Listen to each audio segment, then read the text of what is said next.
Hello, guys, and welcome to the Political Matrix News. Hello, boys and girls. It is August 5th, and I'm joined here today with my partner in crime, Scott Miller. We've been doing this here. Hey, guy. We've been doing this here for 30 some odd years, separately, of course. Combined, probably, I guess. Well, 30 times 2 is what? 60. 60 years of combined experience.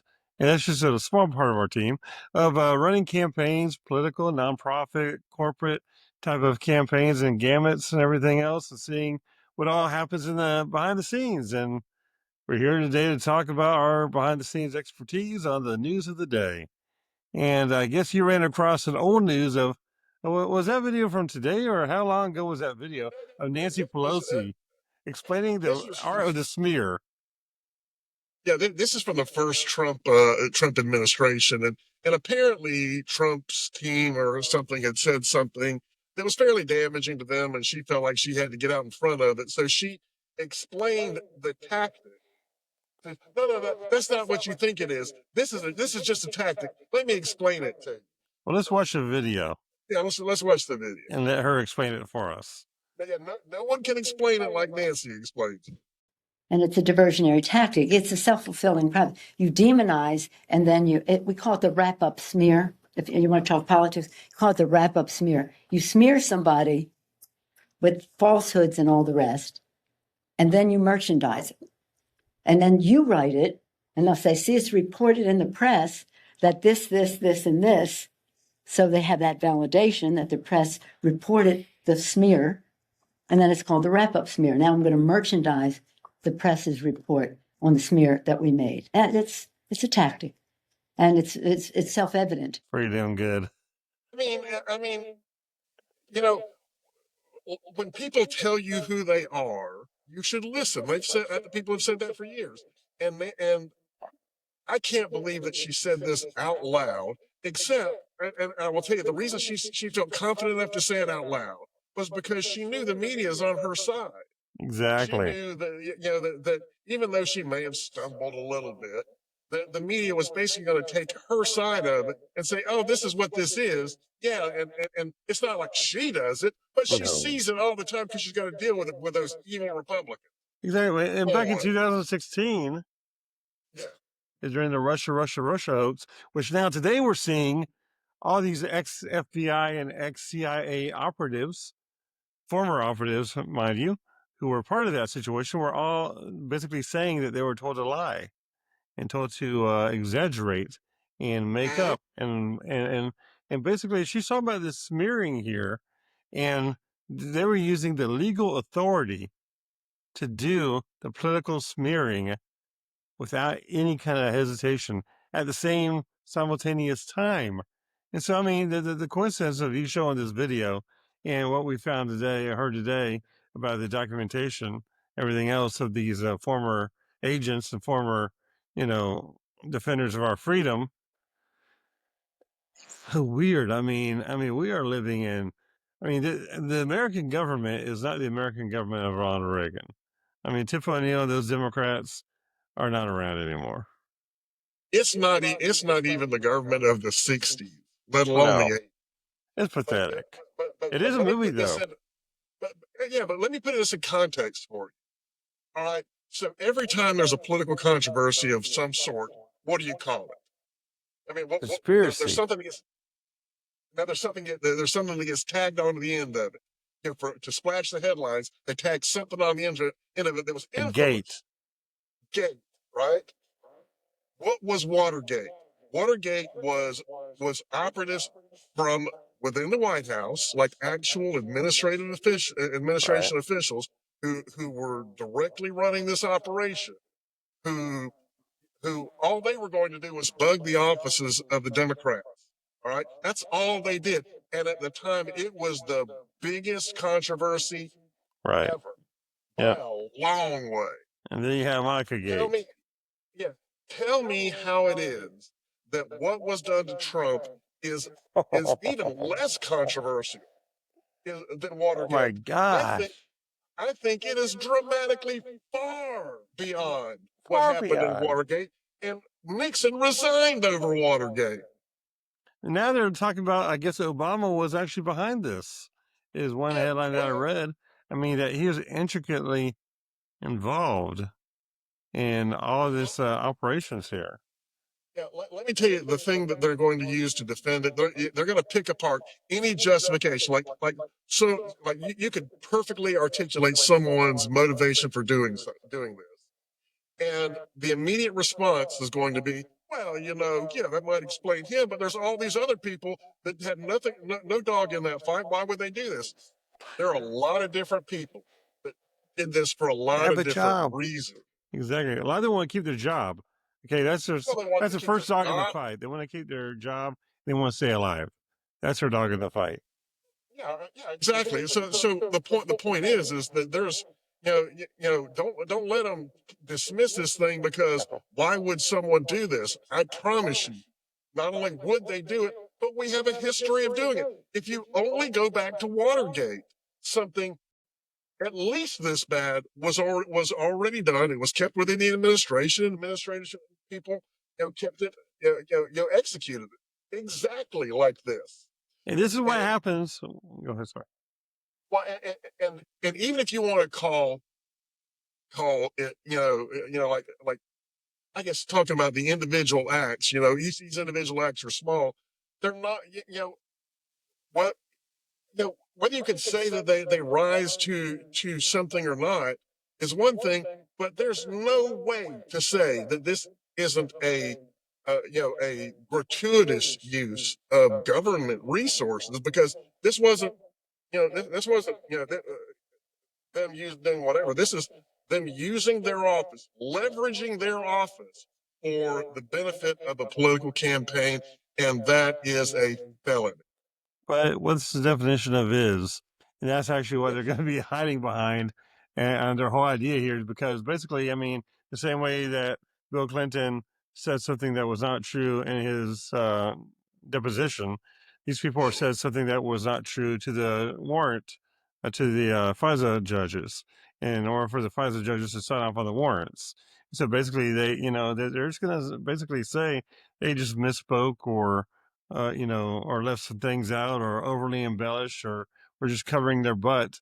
I'm making sure that they're trying to save democracy and everything else. That's what they're going to be talking about. Is that even their lives were more important than the tragedy of the democratic process here being eroded by what they're doing. It's similar to that congresswoman today who said that she likes Guatemala more than America, and she's a congresswoman, and she has Guatemalan pride over American pride. I mean, James Woods says it best. Hasta la vista, baby. Get the hell out of here. Leave it, love it or leave it. Love it or leave it. I mean, like the old 70s people said it. Yeah, no doubt. I mean, seriously. If you are a person of resources like a congressperson is, and you like Guatemala better than America, well, by golly, you ought to go. She already speaks the language. She might be a lawyer. Absolutely. Just go. Just go. Other congressperson. We will not compel you to suffer in these horrid United States any longer. You forget. Ma'am, you need to go ahead and go on and enjoy Guatemala. I mean, it's a wonderful place. You have lots of money. In fact, the value that you have of lifetime retirement, because I mean, once you leave Congress, you'll get your $175,000, $180,000, $200,000 a year for the rest of your life, and wonderful American benefits. I mean, that goes a long ways in Guatemala. I mean, you can actually feed a whole village off your entire annual salary. You can actually help several thousand children who are starving and emaciated in Guatemala. That'd be a good thing. Go help them, because you're not doing a damn thing for them here.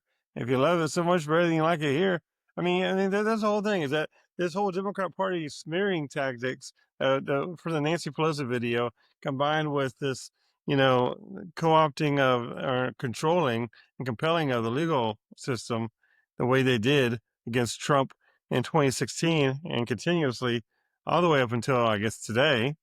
And then the whole idea that they're not even thinking about America first. Of course, they don't think about America first. I mean, it's a screwed up party right now. And there's a lot of good people who are Democrats, but their party leadership is in sad states.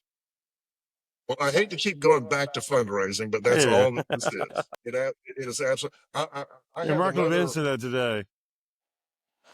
Well, I'm glad people are starting to catch on. I mean, people kind of mention it in passing, and they have for a long time. But at the end of the day, that's all this is are fundraising scams. Because as an individual congressman, you really can't accomplish much more. And I actually I'm working on a video that talks about about this very topic. How the entire focus of congressmen is on fundraising. And if you even start to want to get on one of the good committees, they basically tell you, if you can't raise this kind of money for this committee, don't even try, because you're not going to get on it. Exactly. Yeah, I think what did somebody tell you before? They had to basically raise money for like 8 hours a day. It was $10,000. There's a 10,000. And I'm sure that it changes over time about the methodology and the targets and how they do it. But it's literally, both parties have a committee for continuing existence, CCE. Right. And they both all have these what you call them call centers across the street from the Capitol. So a congressman, all they have to, I don't even know they got to walk across the street, because I'm pretty sure there's probably a tunnel, that goes there. There are several tunnels. And I don't mean that it was made, they dug a tunnel just for Right. this. Yeah. They have tunnels to several facilities across the street. Right. To kind of make the lives of these congressmen a little more convenient, because they're important. I get it. Whatever. Yeah. But that's what they do, and they've got giant. Every congressman that's supposed to be reporting there, they have their face, their name, and a total for how much they have raised. And if they're behind, then it's a sad face. It is. And I mean, it is truly exactly like being a mid-level guy at a call center, because they talk to you like you work for them. It's a boiler room. They're like a boiler room. And it's sad. I mean, these guys are supposed to be there defending our freedoms and writing laws that support everything that we're doing, and all they're doing is fundraising, which is fine for them, and it does nothing at all for anybody else. I think even you and I talked about before. I mean, basically only 30% of the things that I guess was it 30% of the people only that care about certain issues get passed. Only 30% of the time does this public opinion factor into the direction that they vote. Decision making, yeah.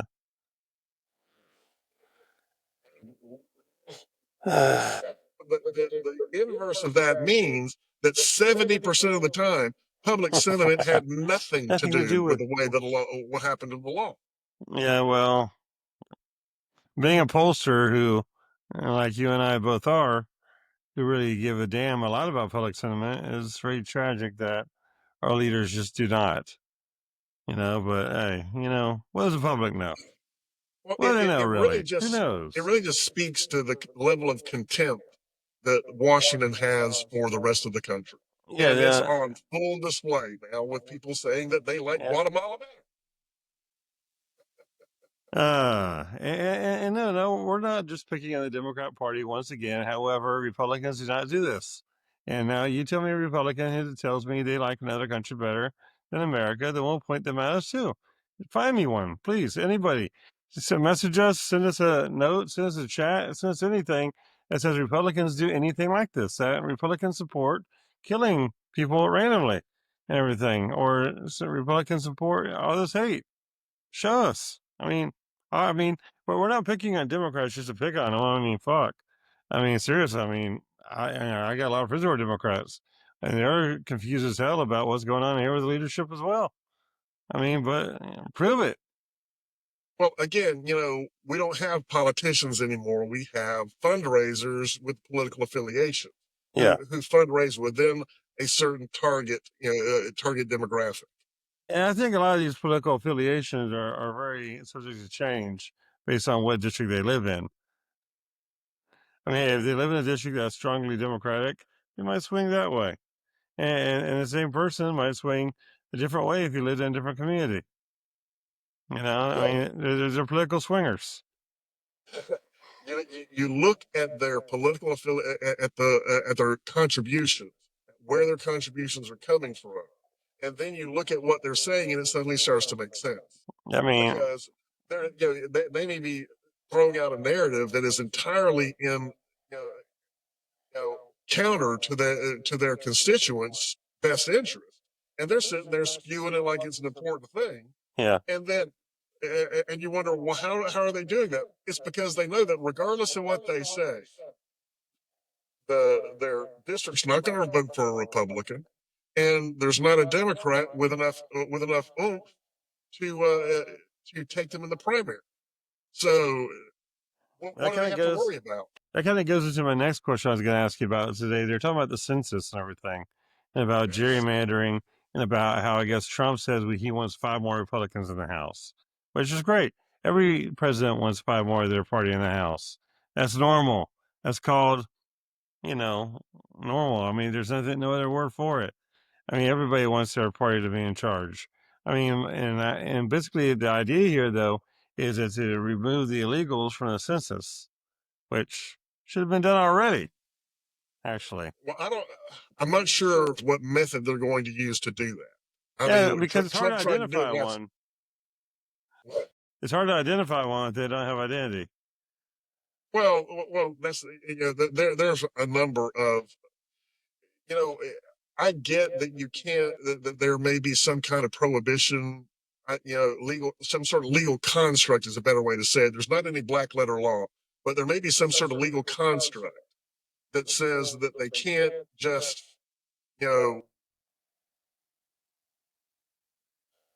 take that, set what would be nationwide procedures for voting. I don't know if there's actually a prohibition against that. But and there, I do know that there's case law that says that they can't tell the states what the qualifications of their state level and local level officials are. Right. But the federal government can tell you what the qualifications of a federal candidate are, and they should be able to set the rules by which federal candidates are elected. Well, I think the rules are set by, the districts are set by the census.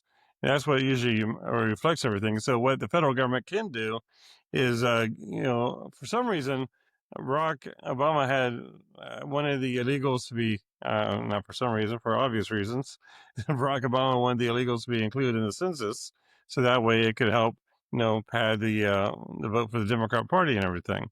And the best way to do that is to remove the illegals that were, basically non-U.S. citizens, to take those who click the non-U.S. citizens and erase them out of the census, which they never should have been added in there in the first place, because the census is for U.S. citizens and for citizenship and everything else.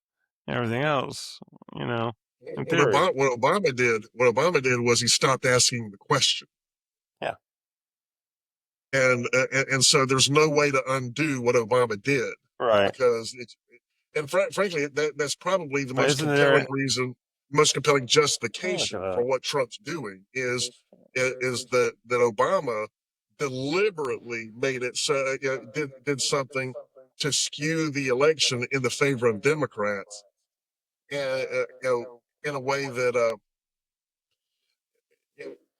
that you couldn't undo. Well, now you can undo it. The only way to get some level of equity is to just redo it, or at least redraw some districts. Right. I'm trying to see if on the census there is a checkbox for non-citizen. There used to be. There was not on the last one, because the Supreme Court backed them up on it. That's what makes me kind of a little skeptical on this. Trump tried to put that on there, and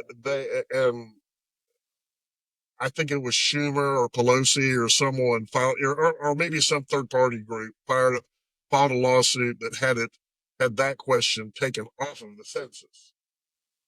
Right, that's what it says. Yeah, according to our wonderful Google AI, it agrees with you. My memory's not shot yet. Mine is partially shot because that was a rough year for me.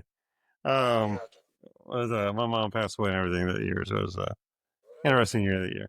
But no, it's that's the only way.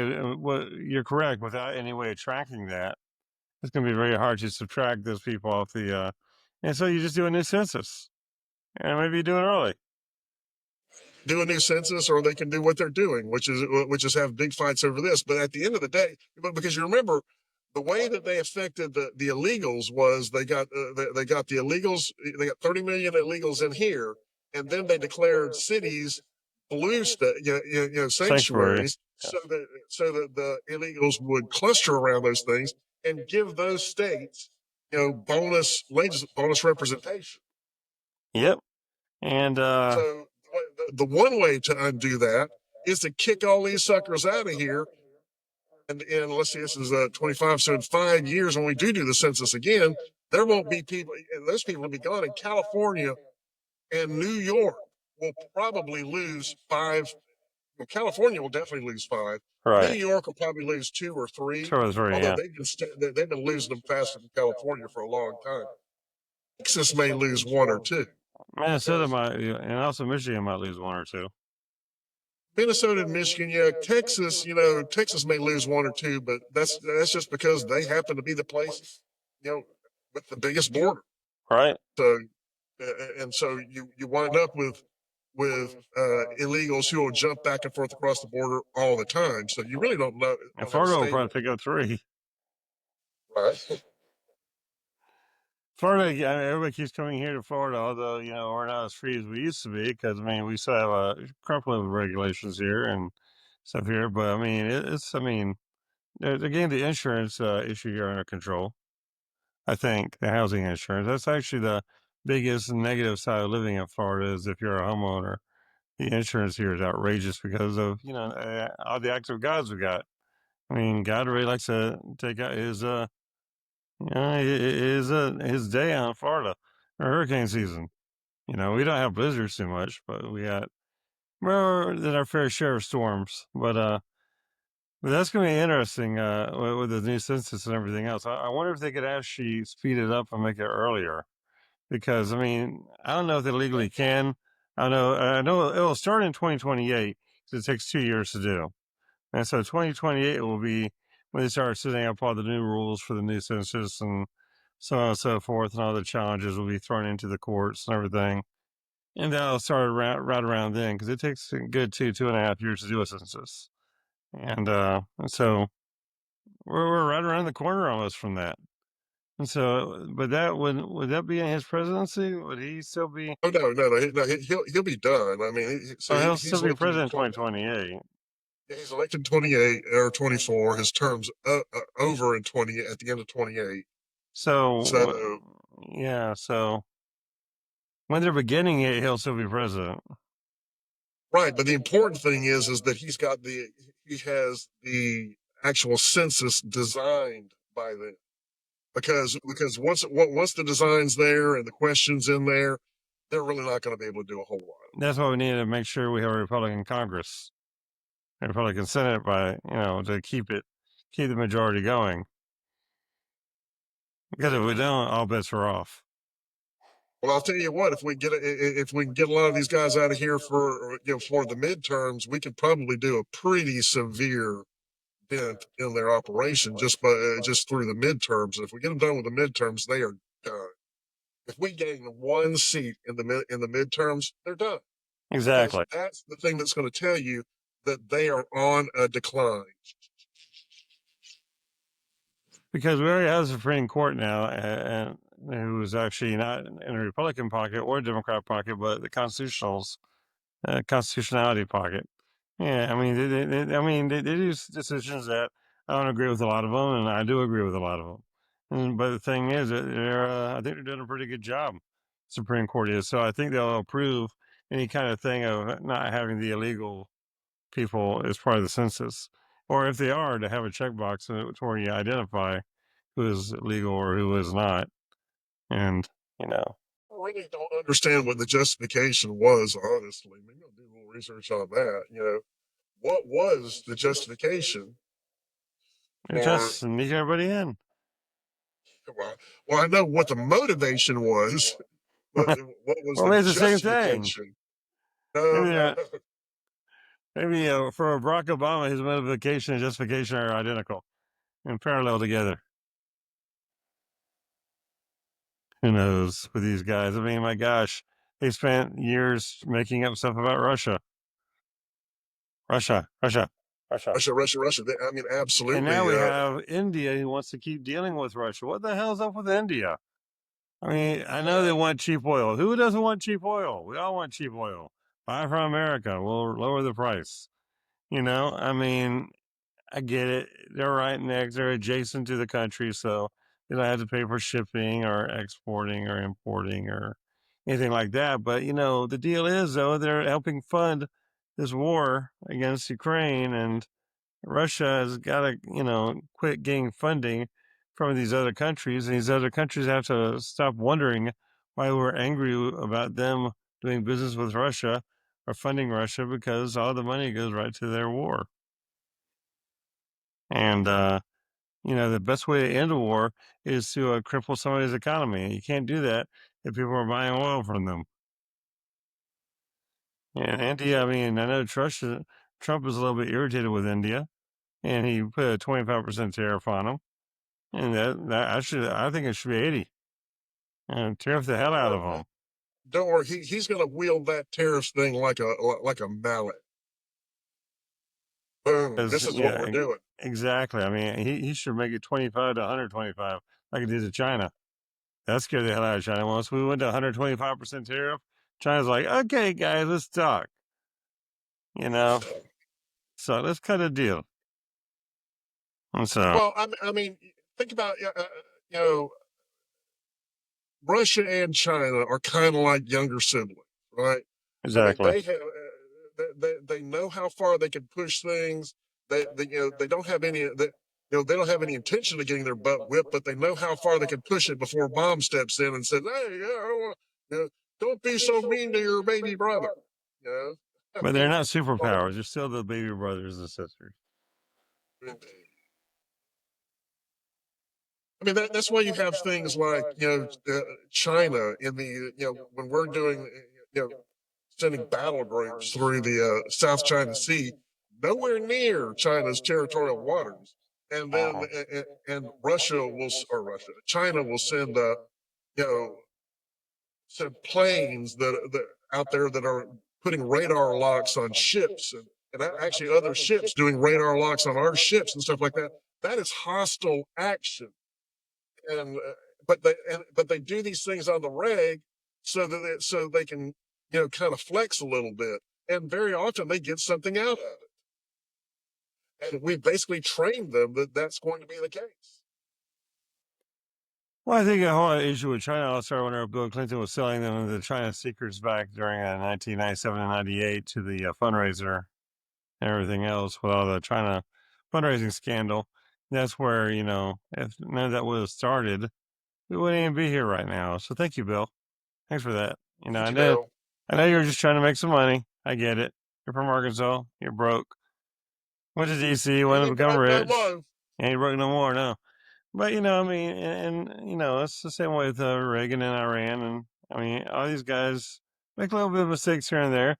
But some of these mistakes last a long, long time. And at least Reagan's mistake wasn't for personal enrichment. He was just, he was trying to do something. He was trying to do the right thing the wrong way. Right. And he got bad advice. Yeah. But Clinton, I mean, there's no way to pretty that thing up, that pig up. That is nothing but pure, unadulterated corruption. Nobody remembers it, do they? No, because all this stuff goes away, and the fact that this stuff goes away and fades to the background is the justification that people use to say, "Oh, see, there was nothing to that. If there was, they'd have done something about it." It was called Chinagate. I think we're starting to see exactly. I think we're starting to see, just exactly the degree to which things happen and the degree to which things get swept under the rug. Right. It's like Woody Allen just, I guess they found a letter from Woody Allen to Jeffrey Epstein talking about, all the wonderful parties and all the wonderful dinner parties and everything else that Mr. Epstein put together to bring people together and fraternize with different leaders and teachers and musicians and magicians. And I mean, and everybody's just talking about this Trump thing, which you and I have being a dead horse on. If Trump were in there, it would have been out already. But there's a crap load of other people were there that nobody's talking about. And now it looks like the DOJ is finally talking to the Clintons about their relationship with Epstein. Because, everybody kept on talking about Trump, Trump, Trump. So let's talk about Bill, Bill, Bill, and Hillary, Hillary, Hillary. And, maybe even Roger Clinton. I think Roger, Bill's brother, who's another musician. And so who knows? It's a mess, and they just keep hiding these things. And like you said, that could be Epstein Gate. It's kind of like with the Lewinsky Gate and all the Whitewater stuff and everything else that happened back then. But I had this issue with all the stuff with Trump is all made up and conjured up, and it's all ends up being lies. And not to go back to being a dead horse, but Democrats end up being the truth. And, Republicans are being lied about. So, not to revisit, not to keep beating dead horses, I guess. But I did get a chance to kind of revisit what, the timeline of what happened with that citizenship question. And the only reason it got pulled off was because John Roberts said that it felt like it was contrived. It felt like it was contrived. The justification for putting it on there. That's not a legal decision. That is exactly. And before the deadline showed up, they couldn't get all their ducks in a row to justify it before the deadline showed up, so I had to withdraw the question. So the reason I think that's not a bad thing is because what it means is because there wasn't really a legal basis for it last time, we're going to get a chance to put on the legal case for doing it. And put it back on the table, baby. Exactly. Put that right back on the table. Yes, and let's carve it up like Dexter. Especially since it is glaringly obvious right now that the only reason these illegals are even here is to stack the deck in favor of the Democrats. Although a lot of them are voting Republican, though, so I will say, some of the Puerto Ricans are turning on a lot of Hispanics, and that's one thing people get confused. When we talk about illegals, we're not only talking about Hispanics. Everybody stereotypes it as just the Latinos. That's it. It's pretty much around 118 different countries that we're popping in. A lot of them were Latino. That's true, but 30% of the illegal of the Latinos in America, 30% are here illegally. Right. And that's over the entire country. All right. When you start talking about border states, that concentration goes way up. You start talking about states with sanctuary status, that goes way up. And it's not, it's not like in some of these red states that have high Latin populations. There are red states that have high Latin populations, but they have lower illegal population. Right. So just because they're Latin doesn't mean that they're necessarily illegal, but just because they're Latin doesn't mean that they're not illegal either. There's actually a pretty good probability, and if you pick them up, a Latin person up anywhere near within 50 miles of the border, there's probably an 80% chance that they are illegal. Yeah. Now, when it comes to voting, I talked to you earlier this week about the voting issues that, we were talking about Alachua County here in the past, and that's where I was living at. And we finally dug into some of the, extrapolated some of the data, and I'm going to give that here to you, hopefully in an hour tomorrow. But as far as the eligible voters that were eligible as far as October 4th for the November election, a lot of the precincts had over 100% turnout.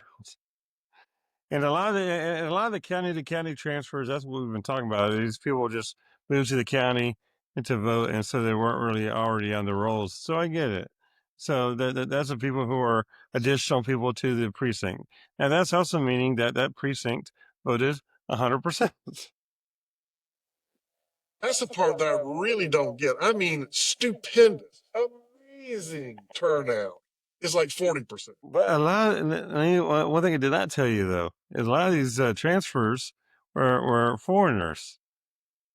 They're from Miami-Dade County, or from Broward County, or from Collier County, or from Orange County, or Hillsborough County. And basically, a lot of them had European names. A lot of them had African names. A lot of them had Australian names. Not very many Latino, which is interesting. Not a lot of them were Latino names. A lot of them were Eastern European names, Slavic names. And so it's like people don't realize this whole motor voter thing. You register to vote, or you get a student visa, and if that county supervisor of elections just says, "We'll just let it go," then they will let it go. And once that vote gets happened, it's an anonymous vote, so you have no idea to extrapolate which one was illegal, which one was not. And so there's no way to separate those things. there's no way to Once they go separate into it. that machine, it is what it is. In fact, we had some precincts that had a line for Republicans and a line for Democrats, which I did not think was legal. But it's happened in 4 different counties now in Florida in the last year and a half. Mm-hmm.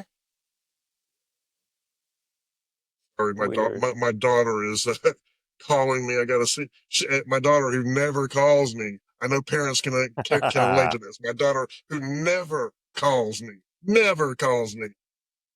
is calling me. So now all of a sudden I'm like, do you still have an arm? Are you okay? Yeah. No, but it's I mean, it's just so weird. I mean, you know, all the rules and how the illegals. I mean, that's when the whole new census happens.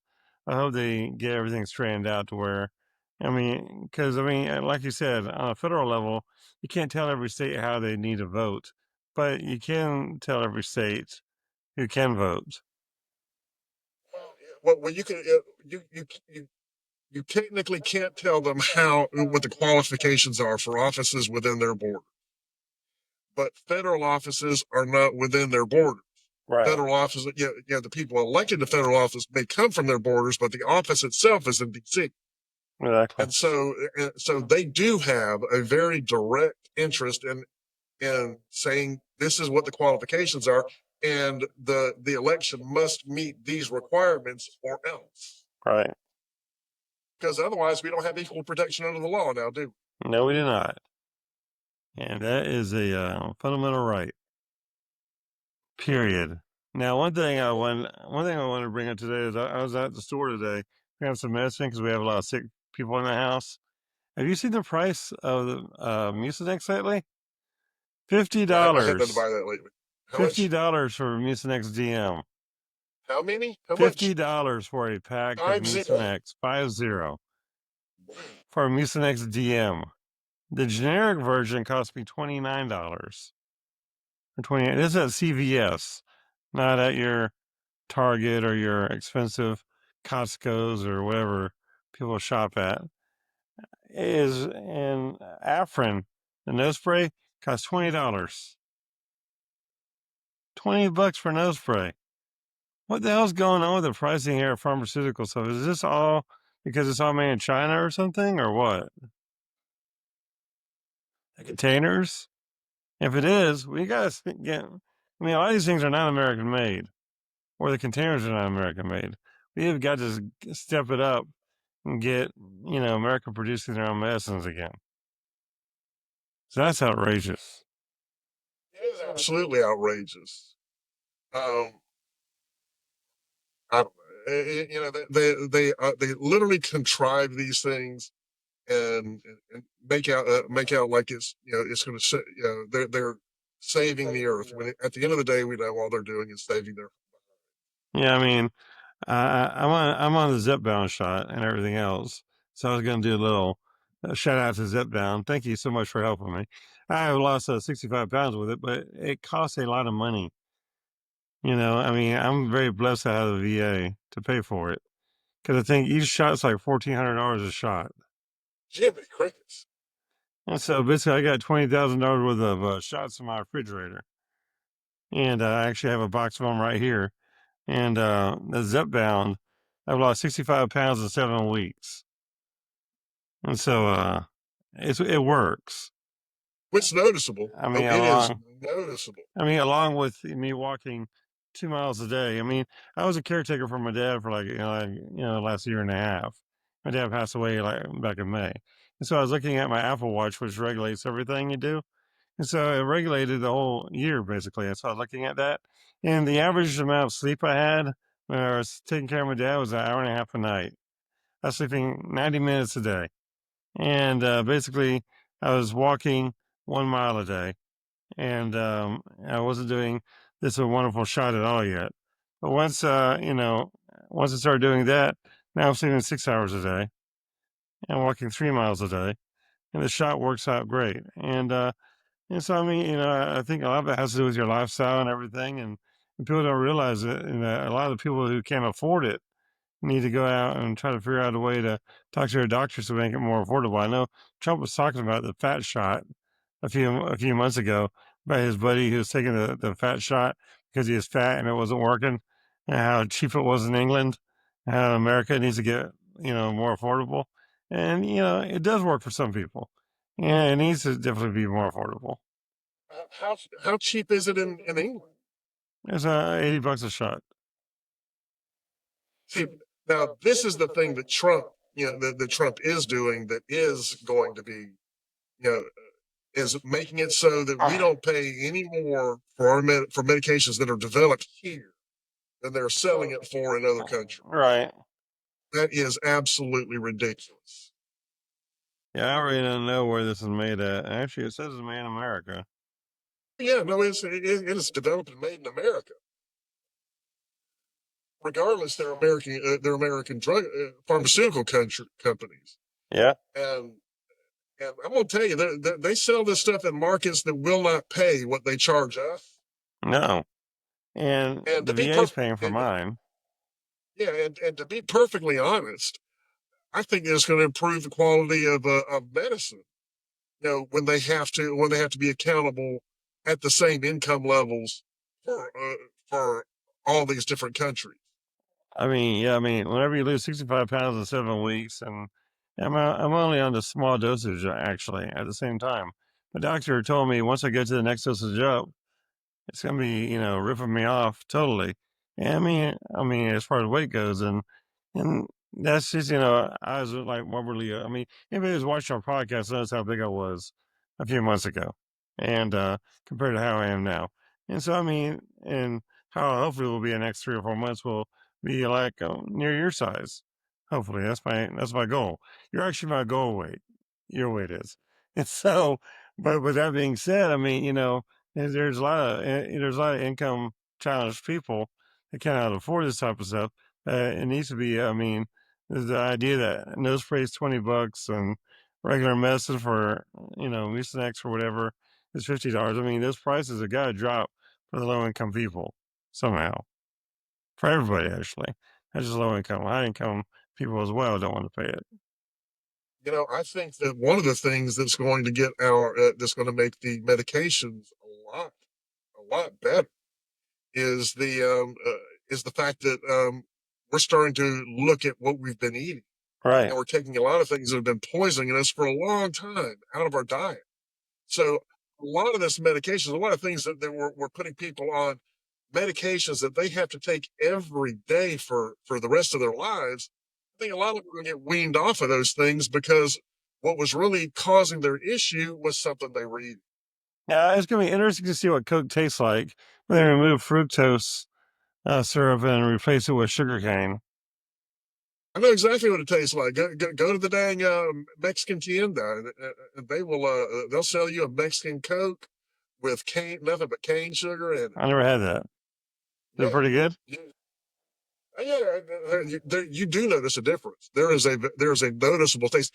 Remember years ago when Mountain Dew did the same thing domestically? They had like a throwback version of it. Yeah, they did. Yeah, it had the old.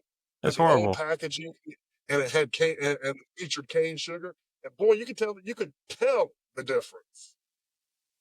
I liked it fine, but the thing is that high fructose corn syrup is sweeter.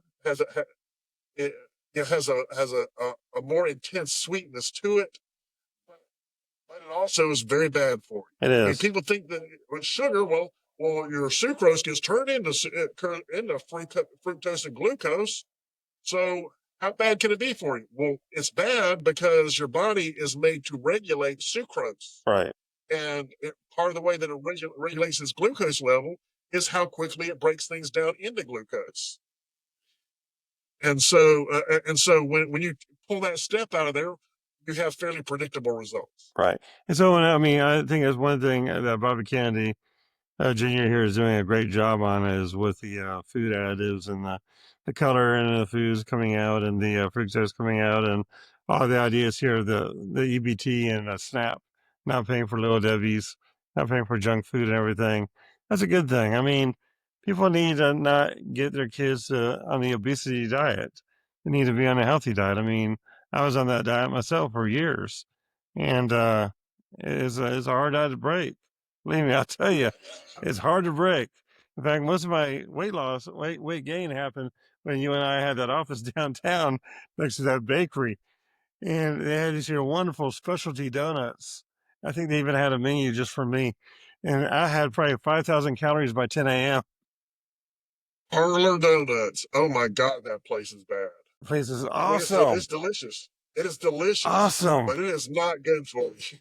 Yeah, the cool thing about these shots, though, is that if you were to eat that kind of donut, you'd get sick almost immediately. It would reject that sugar. Now, if I eat like a cruller donut, which is mainly air and a little bit of yeast and little bit of sugar on it, and then it's okay. But those big pastry parlor donuts, that would kill me. Well, it's good to get conditioned to not crave things like that. That's very true, and they're also not very cheap as well. So, they're not cheap. Just will not spend your money on it either, for sure. Well, we will give a shout out to Parlor Donuts in downtown Pensacola, Florida, and this is a very good. I think they actually have a chain now, and so I think they're all over the place. They are a chain. They've been a chain, but they're not a huge chain. I mean, so I think they're kind of regional, but right. they are. Oof. They're all throughout Florida. Yeah. But yeah, so I mean, I'm sure all the new Bobby Kennedy rules and everything else is a big challenge for them as well. I don't know if they are. I mean, but I'll tell you, one of the most important additives that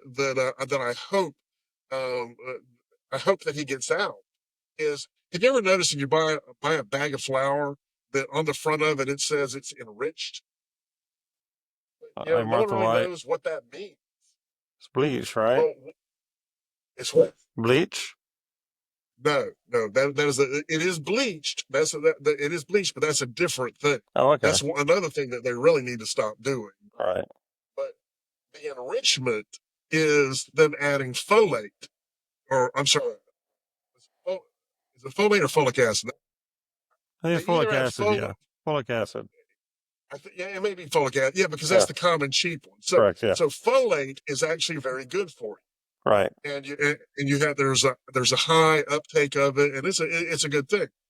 Folic acid is only like 10% absorbable, and it has as many bad components to it as it has good components. Right. It's just something, and those that ratio of good to bad is going to vary by person to person, because all of our bodies are different. Yeah.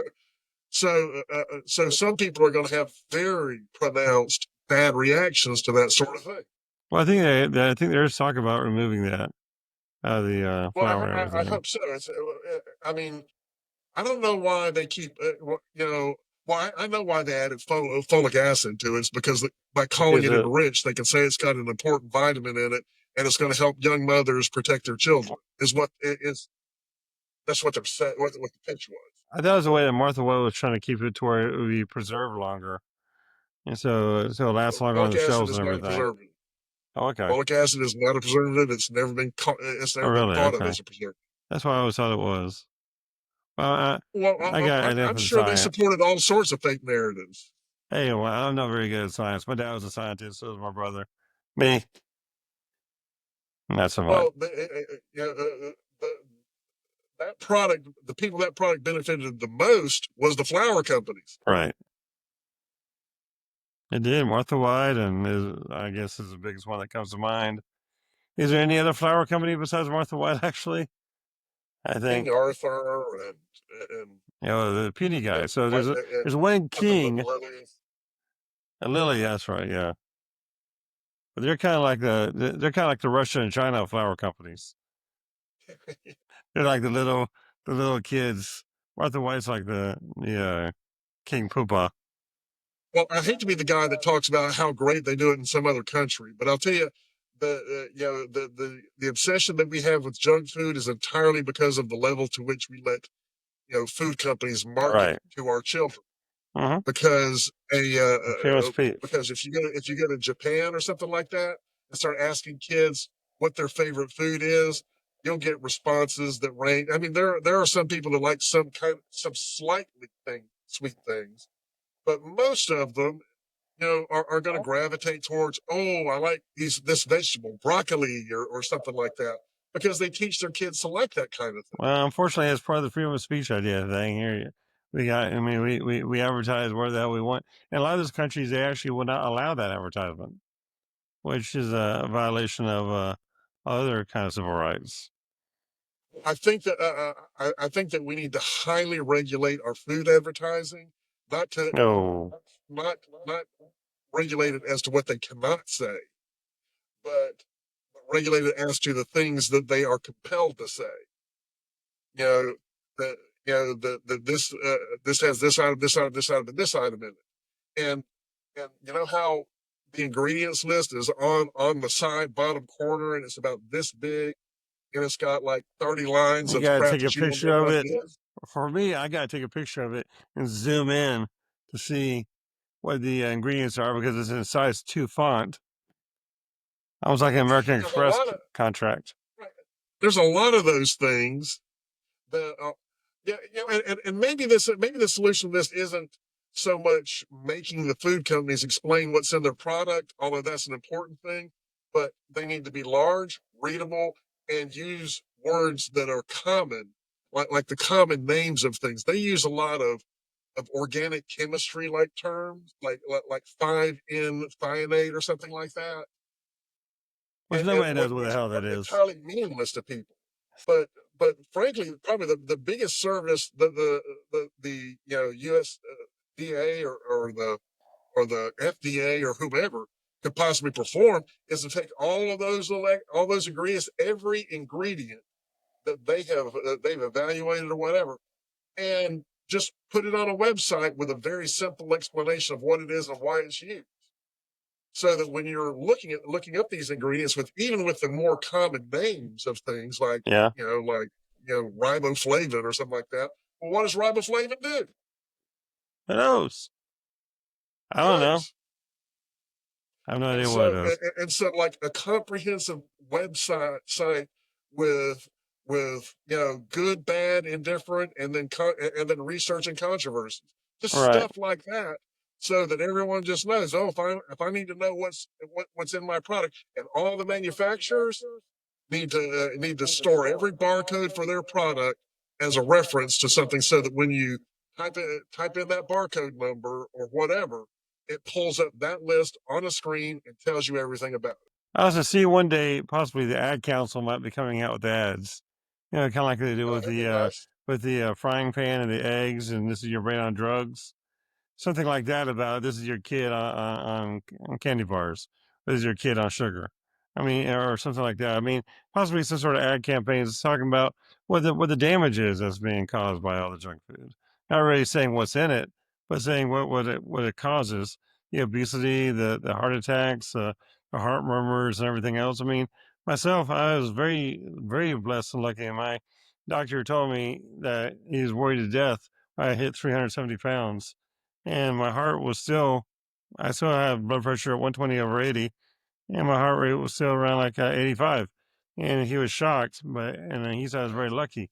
And the year before, I had tachycardia, as you well know, and my heart rate went up to like 250 and 260, and that was when my weight was, high, and combined with high stress and everything else on top of all that. And so, just weight alone does a lot to the body. And if it is some sort of an ad talking about the damage it causes to most normal people, I think, I don't know if it'd work or not, but I think it'd be a good step forward. Well, in my mind, those are all good ideas. I just hope that we get somewhere near them. I would really love to see a website like that, and I would, like, we can't compel them. We can say that they can't say untrue things, and we can say that they have to reveal what it is they're selling. Because frankly, I think the most important function of the government is to be a referee and to compel people to deal with each other honestly. That's what government's supposed to do. And we're not talking about very many companies either. I mean, we're only talking about, basically, we're talking about a handful of companies that are pretty much have monopolized the entire junk food market. So it's not like it's going to be a very hard task to go out there and go after 200 or 300 companies. I mean, you got Little Debbie, you got Mars, you got Well, you M&M. got Procter and Gamble, you got Exactly. I mean, you have like 4 or 5 companies who pretty much monopolize all the different branding. As far as branding goes, there's probably only 30 brands or less. It's not as hard to do as it used to be.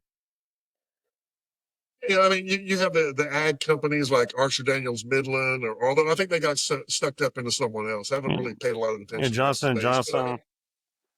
Yeah, Kerr McGee and all these people. Oh, I think we're having a fire down the road. Sorry about the ambulance there just went by. We have a house burning across the street. Well, they're not on the podcast, so we're not going to show the camera that way. Probably not. So anyway, I don't know. I think it's a pretty good show for the day. What do you think? I think so. Hey, you guys remember though to like us, share us, and quit unliking us or quit unsharing us. Or if you're not doing that, make sure your bot is not doing that for you. Because right now in our Twitter account, we have just as many likes, and then we lose just as the exact amount of people here 24 hours later. And so it goes back to a net even. And, just make sure you like us, share us, tell everybody about us. We like you guys too. And also, send us comments. It really helps us out when you like, share, and subscribe. So just do send that. Us comments too. We want to read your comments. And the world can be at peace. And now we do have a few people on YouTube who think we're crazy, which is flattering because, we could be. If you're not making waves, the boat's not going anywhere. Exactly. So let's keep it going, guys. Y'all have a good evening. Keep it going. Adios. Bye-bye.